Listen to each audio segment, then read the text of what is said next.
En République démocratique du Congo, les autorités tiennent à améliorer le climat des affaires afin de permettre aux investisseurs d'investir conséquemment dans le pays.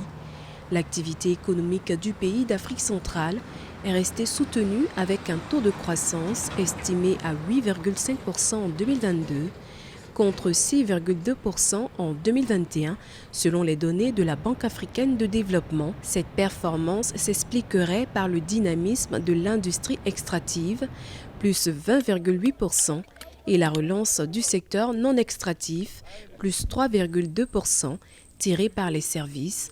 Malgré la détérioration de la situation sécuritaire dans l'est du pays, Vital Kamerhe, vice-premier ministre et ministre de l'économie de la RDC, à l'heure du forum Canada-Afrique, tenu début octobre 2023 au Canada, mis en exergue le potentiel économique de son pays et incité les investisseurs internationaux, notamment canadiens, à y investir davantage.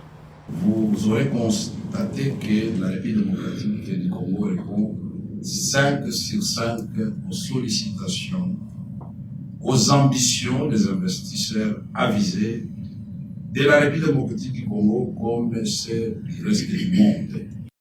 Premier pays africain producteur de cuivre et premier producteur mondial de cobalt, l'industrie extractive en République démocratique du Congo s'est développée de manière significative ces 20 dernières années.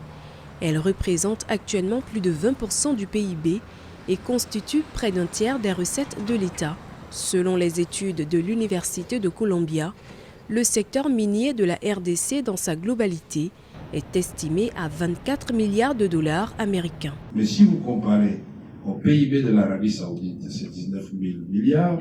Mais dans ce domaine de mines, nous avons le cobalt, dont la République démocratique du Congo est le premier producteur. Nous avons le cuivre. Tout ça sont des minéraux stratégiques.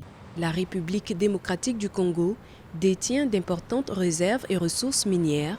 Cependant, la croissance du secteur minier n'a pas eu l'effet attendu sur le développement économique et social du pays et n'a que peu contribué à la réduction de la pauvreté de la population congolaise.